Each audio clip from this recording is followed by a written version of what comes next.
Misunderstood because of her green skin, a young woman named Elphaba forges an unlikely but profound friendship with Galinda, a student with an unflinching desire for popularity. Following an encounter with the Wizard of Oz, their relationship soon reaches a crossroad as their lives begin to take different paths. Why am I telling you the story when you can just watch the movie? Are we all just gonna sit here in silence? This is our half-hour special with the cast and crew of Wicked, in the packed lot of Universal Studios. Let's take a look! And I can't believe it. We're finally here. As we just said, it's our half hour dedicated to all things Wicked. The musical, now a movie, and it's amazing. If I seem a little off guard, a little off edge, it's because I'm on the actual set of Wicked right now, and I've never seen anything more colossal and amazing. For crying out loud, look, it's a 30-foot tall Jeff Goldblum head as the Wizard. Speaking of the Wizard, we're going to go behind the scenes with the Wizard. We're going to chat with the entire cast, including Ariana Grande and Cynthia Erivo, and the rest, and the guy behind that head. First of all, take a look at the movie.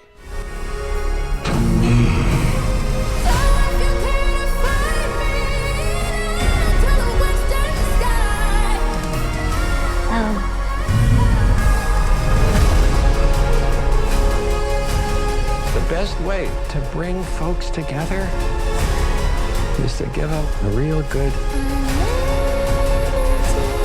enemy.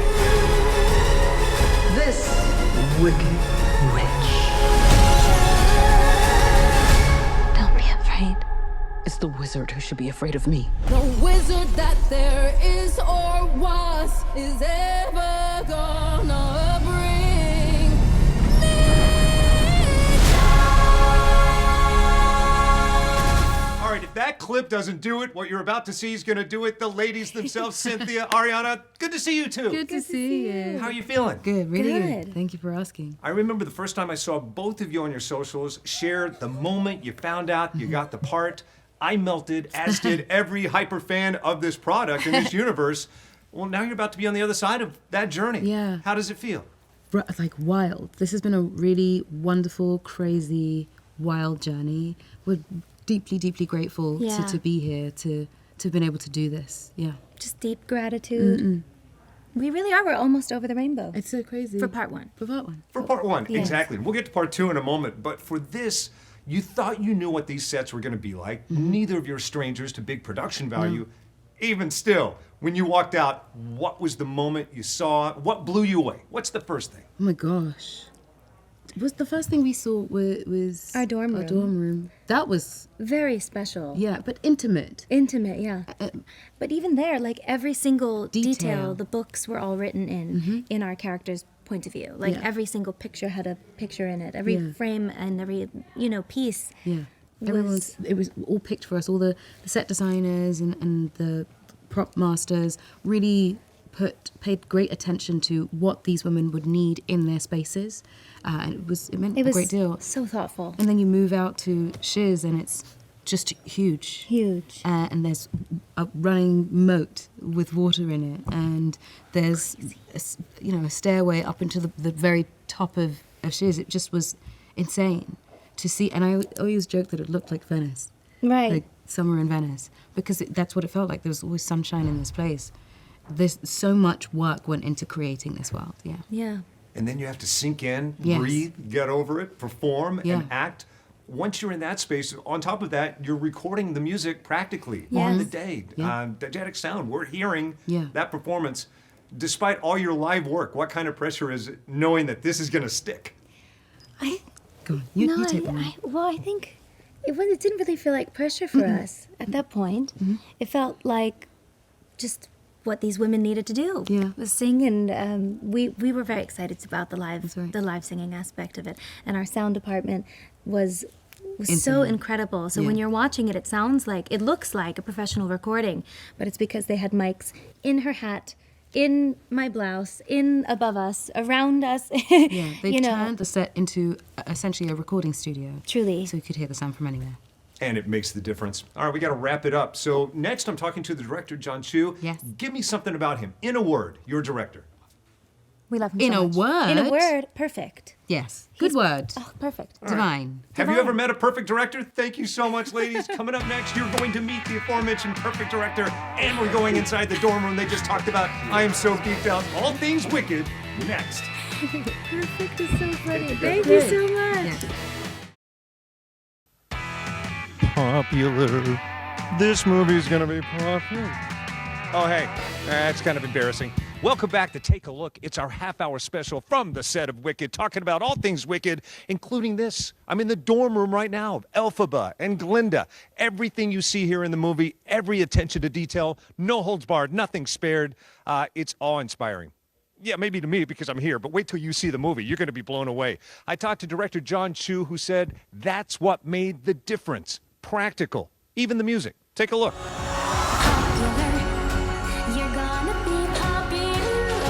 I have to shake your hand and say, amazing. Thank you so much. Thank you. Amazing outfit. You know, I like that. You're the wizard. I did this for you. I wear this to compensate for lack of preparedness. So for you, if there was anything the wizard could give you that you found out at the end of the day you already had all along, what would that one thing be in regards to making this movie? I would say the heart and the emotion of what I felt when I first saw it on stage. I would hope that this movie gives wonder and curiosity to some kid out there. And I would hope that that would be in this movie. You're no stranger to big sets. Like, you are probably the preeminent person that's doing it practically on the Yes. day. With that said, is there a particular moment where you went back to childhood and said, oh my gosh, I wish the 8-year-old me could see this? I mean, every day was like that. I walked onto Munchkinland, and you're on the yellow brick road, and you can't believe that this is your yellow brick road. And you see Galinda and her bubble on the thing, and there's hundreds and hundreds of extras. You can walk into any building there.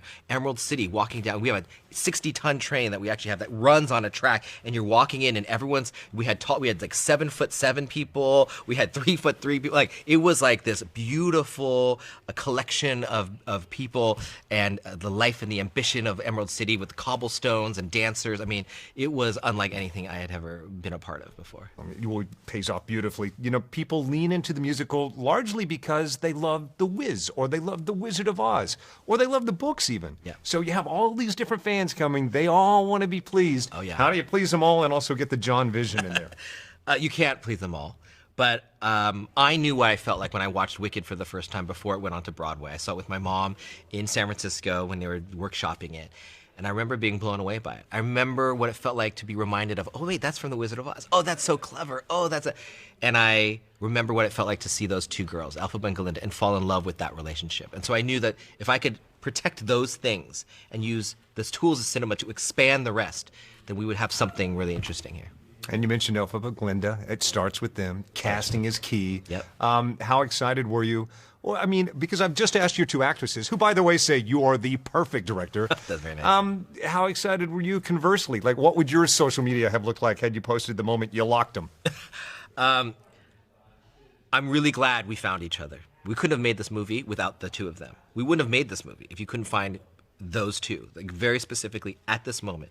Cynthia speaks a soul into Elphaba's words that we've heard so many times. That makes this a necessity right now.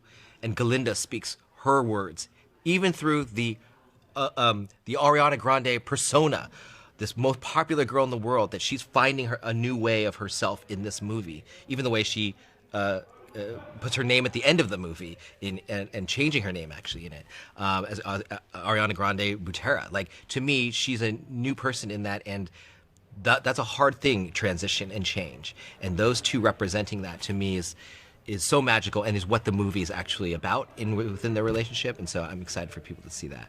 And so, forgetting scenes, because they're all brilliant, if there were one screen grab that represents the moment in time in this movie where it exceeded your expectations. Exceeded the expectation? I mean, it's a simple one.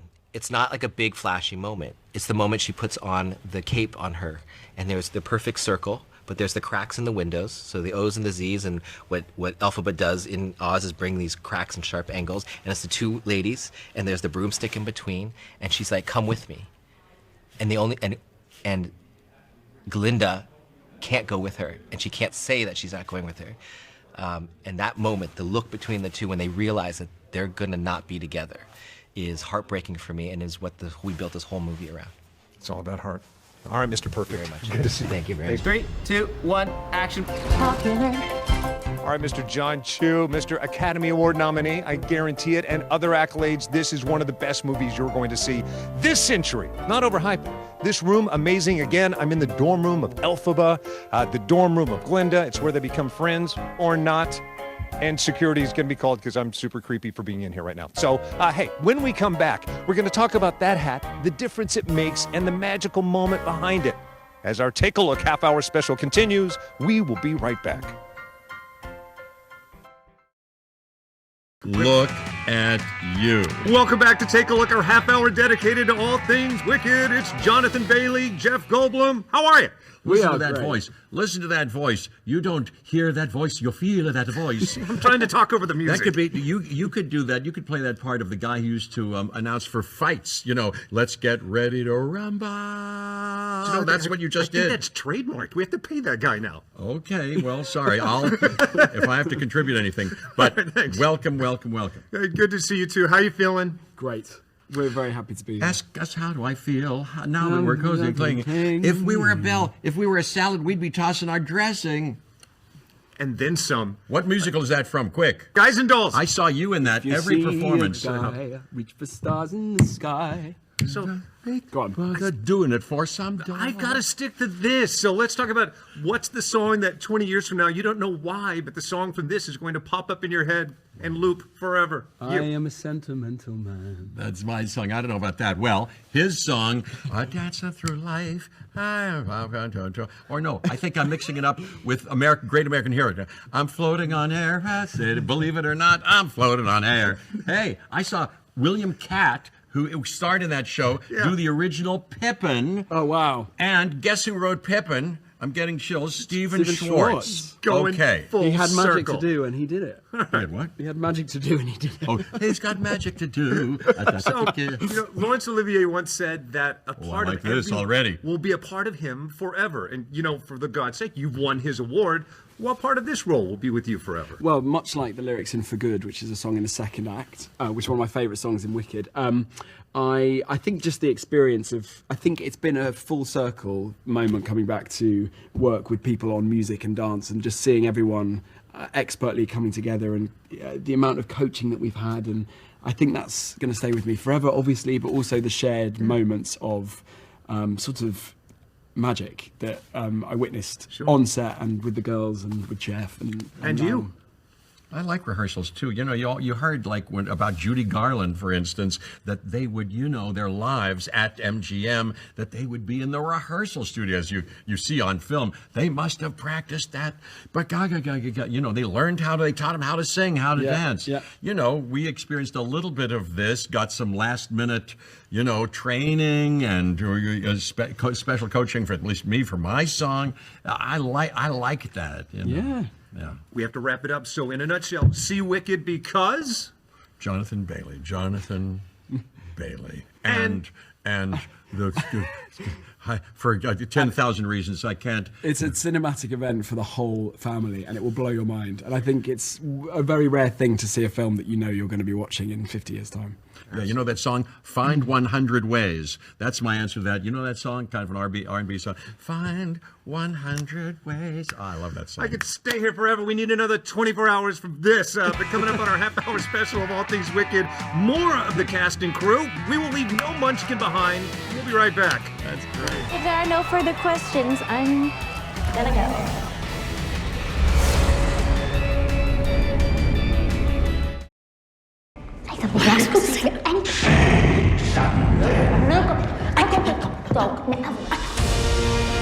Their friendship, it's going to bring a humanity to this film that they both deeply personally understand. It's understanding that those who are different are just different, and that is really special.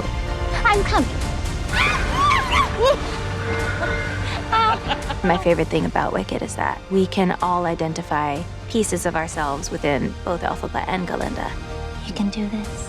You can do anything. I know. I think that we are all deserving of friendship and kindness and love, no matter who we are. Yeah! And this film celebrates that. They're gonna miss me so much. Come with me. Think of what we could do together.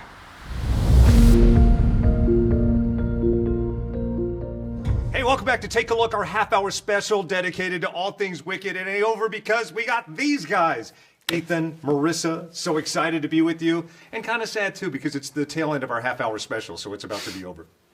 Pardon me, I promised I wasn't going to cry. It's been a really beautiful half hour. It's been. Thanks for noticing. Yeah. All right, for those who don't know, and let's pretend there's anyone who doesn't, introduce yourselves.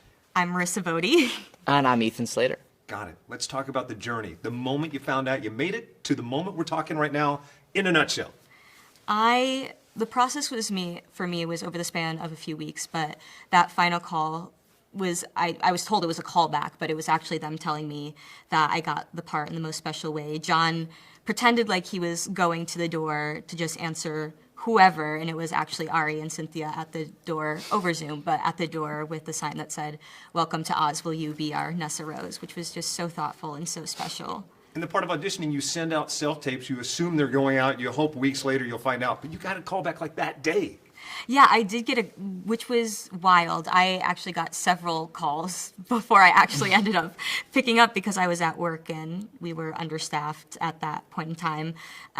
But yeah, when I finally did pick up, I was so excited. I wanted to immediately call my dad, but again, I was on the clock, so I waited later, but probably some of the best news I've ever had in my entire life. Awesome. Ethan, the road from SpongeBob to the Yellow Brick Road. Yeah.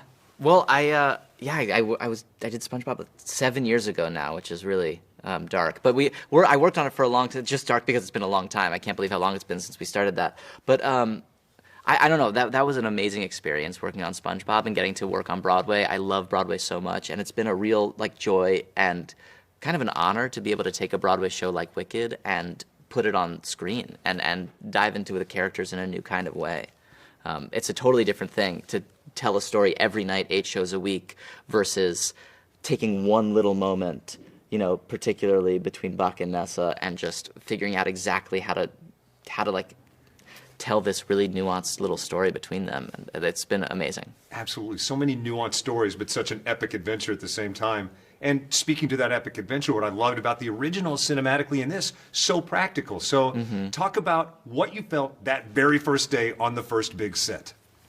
I felt ready to go because it was so immersive, and it genuinely, because the first thing that I filmed, and I think we both really filmed, was the classroom scene with Dr. Gilliman, and just seeing all the other actors in their uniforms. It really did feel like class and the first day of college, and it was like almost a loop in time for me going back to the first day of college, and it felt very special and magical and whimsical. How about you? It was being transported to Oz. It was really surreal, and also made it really easy to play. Everybody was on set in our shiz uniforms that first day. We really felt like new students at a new school. Yeah, it was amazing, and I love watching it back on screen and seeing how the sort of tactile set really comes through. It does come through. It is epic, amazing. So blessed to hang out with you. Hey, let's wrap it up with a clip. You want to? Yeah, let's go. Just look over there, do the magic. Say, take a look. Hey, take a look. There's sort of this innate understanding of what it feels like to be someone who's different. It's always been the thing that I listen to when I'm nervous, when I'm needing an escape, when I need comfort. Wait a minute. I went in for my first audition, and I just remember being buzzing. And when she came in, she was an Ari that I'd never seen before. And then I got the call to come in.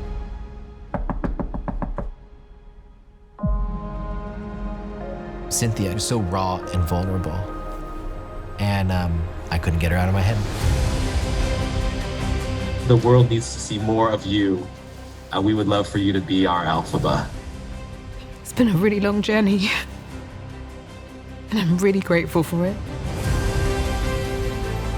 I have never thought in my lifetime that I would get to be a part of something like this. We want you to be our Glinda the Good. Oh my God, thank you. I love her so much. I'm gonna take such good care of her. Thank you so much. I want people to see Wicked and experience it in a way they've never experienced it before. I want them to feel what I felt going into that theater for the first time. I want to make them laugh, to make them sing, to make them feel that after they've watched it, they've been changed for good.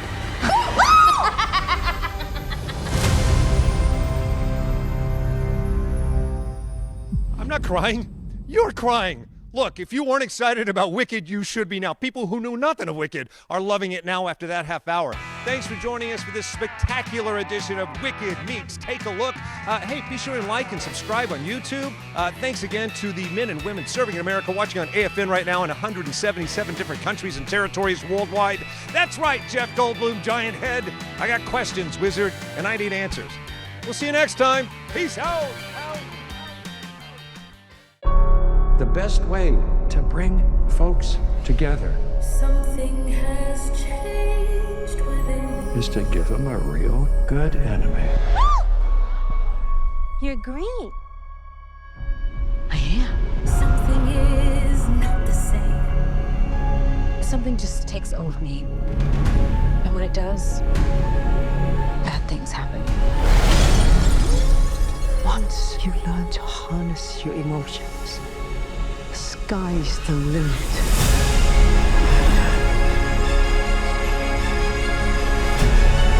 Bring her to me.